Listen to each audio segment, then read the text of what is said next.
Hi guys! For today's video, pupunta ulit tayo ng Tamar Park. But this time is nandito na tayo sa Admiralty Station dahil bus tayo from Repulse Bay to Admiralty Station. So dito tayo bababa sa Pacific Place. And then tatawid lang tayo dito sa may tulay. Makakarating tayo yan ng United Center. And by the way, ang United Center, nandito yung Philippine Consulate. Ayan yung view from here sa taas. And then sa baba lang din yan yung tramway. And then yan yung papuntang Central. And then dito sa kabila, ayan naman yung papunta ng going na ng Wan Chai North Point. Ayan, dito tayo dadaan ngayon. I'm not sure ako, meron palang daan dyan na tatawid tayo ng tulay. Pero sa ngayon, bababa tayo dito ng escalator. Pupunta tayo ng MTR station. Ito yung daanan ng MTR station.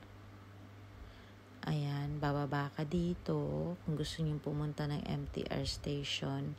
And by the way, yung Philippine Consulate ay nasa 14th floor.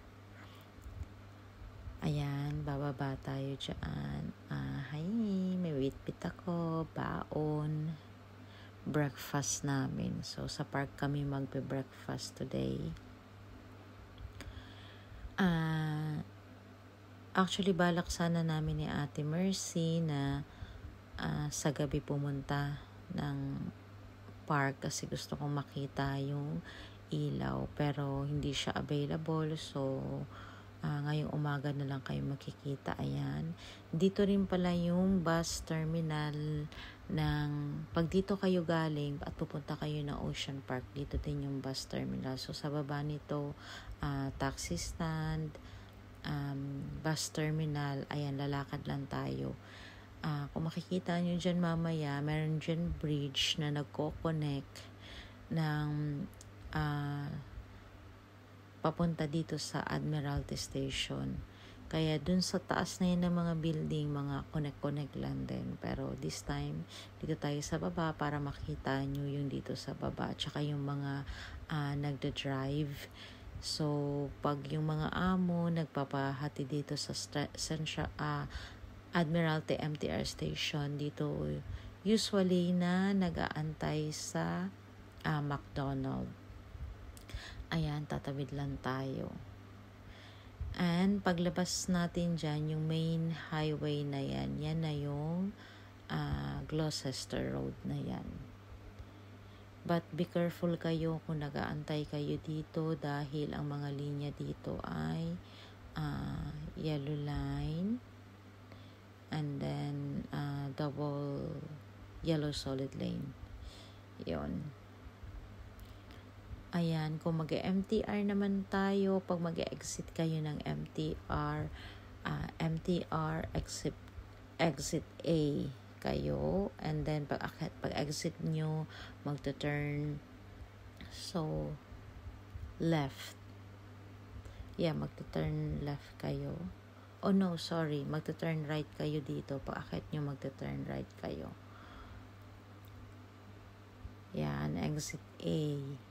So, walang A1, sa ibang MTR station kasi merong A1, A2. So, ito, exit A lang. Makikita nyo na kaagad dyan na merong Patamar Park.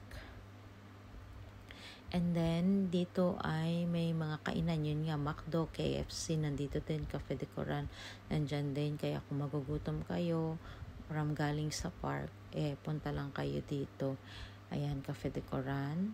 At ayan yung Gloucester Road. Yan din yung usually na dinadaanan natin pag galing tayo ng Cross Harbor Tunnel, galing kayo ng Causeway Bay, galing kayo ng North Point. Yan, dito rin yung mga daanan yan.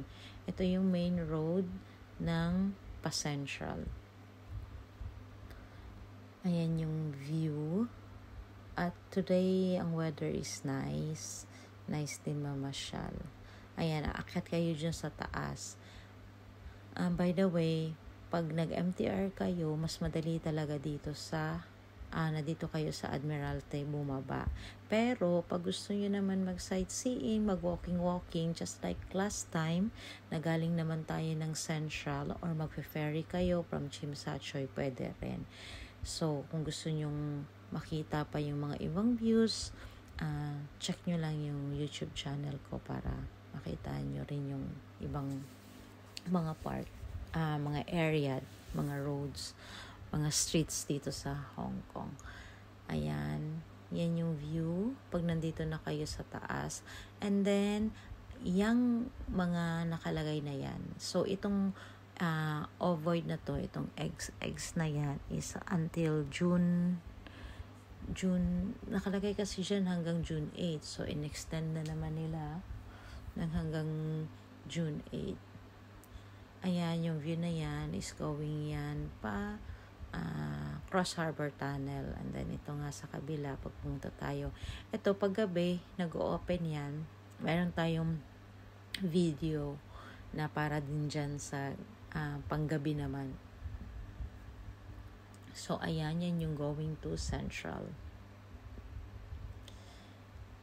Ayan, yun nga kagaya ng sabi ko, mas maganda talaga mamasyal ng maaga kasi nga walang masyadong tao, makikita nyo talaga yung beauty, pero maganda rin naman pag sa gabi kasi yung mga lightnings, but marami talagang tao pag sa gabi kasi yung life nila dito ay parang nagsa-start pa lang ng gabi, kaya yung iba tulog sa umaga, pag sa gabi namamasyal. Ayan, nakita rin natin yung Art Harbor. Ayan, dito rin yan within this Tamar Road. Nung pumunta tayo last time, hindi natin nakita yan. Kaya mas maganda talagang balikan natin ulit, i-view natin ulit yung mga design na yan. Kasi madalas pinapalit-palitan nila yan. So, kung nakikita nyo, meron lang date kung hanggang kailan yan. So, from time to time, nagpapalit sila ng display. Binibigyan naman nila ng opportunity yung ibang mga artists para sila naman yung makapaglagay din sa mga ganitong mga park. And then, sa sobrang tagal ng aking hinihintay ang ating birthday girl, kaya naglakad-lakad na lang muna ulit ako. And then, tinignan ulit, diba, ang ganda ng view dito sa taas. Yan, makikita mo yung mga iba't ibang buildings. Pag dito ka kasi sa Central, buildings. Pagdating mo ng Colon, meron kasing dito, Hong Kong side, Colon side. Andyan, may mga islands. So, pagdating mo naman sa mga islands, sa mga lama, so, next time, pupuntahan din natin yun. Ayan, pag sa gabi, dito kayo sa loob dadaan, pipila. Kinokontrol lang din naman nila yung crowd na pumasok doon. So, dati siguro is marami talaga. So, by batch sila. So, ayan, makikita nyo na may mga information talaga, tawag dyan,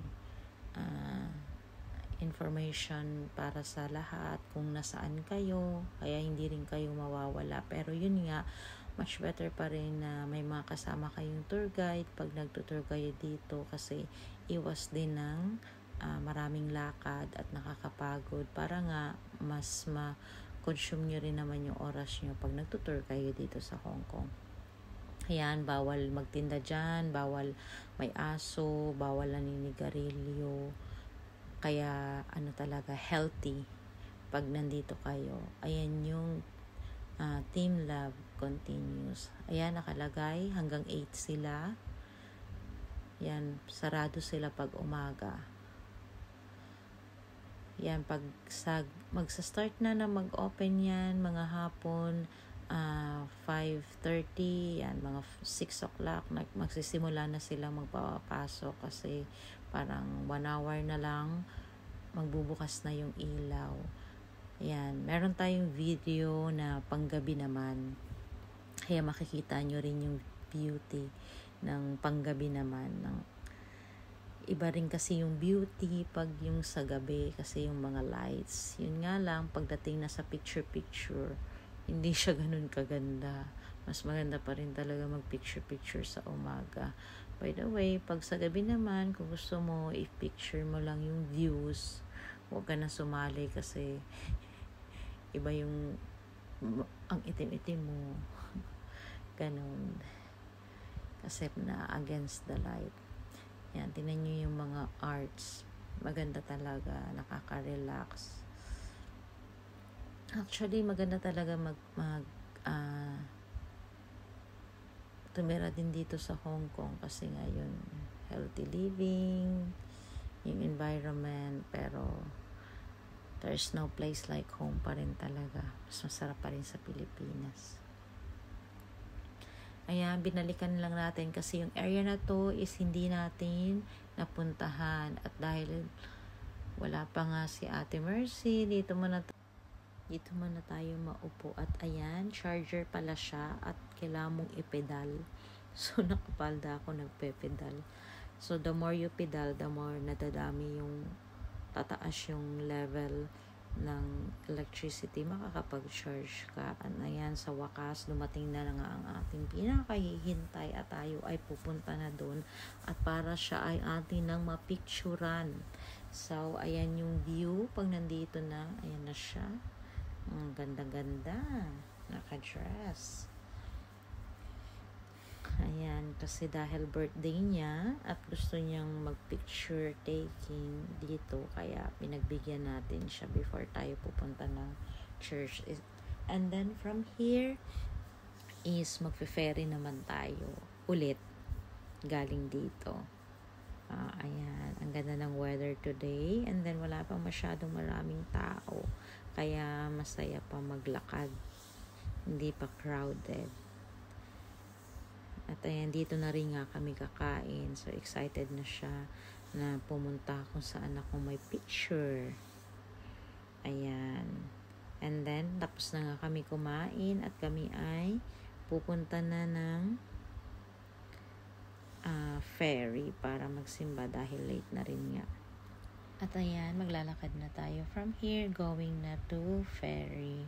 Ito rin naman yung view dun sa isa kong picture, pero parang every time na makikita mo nag-iiba-iba yung view. So today magfe-ferry tayo pero dito tayo sa baba, and then I'm still complaining na nagmahal pa rin talaga. And then ayan si kuya pumasok doon, restricted area pala yun, para lang yan kay ay Captain. Ayan, pumasok na at siya ay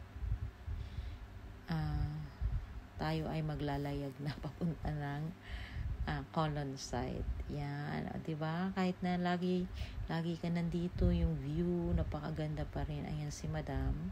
And then dito sa susunod pupuntahan natin yung Harbor View na yan. Dumaan na tayo dito sa Heritage 1881. So meron din ditong show yung naked flowers na yan.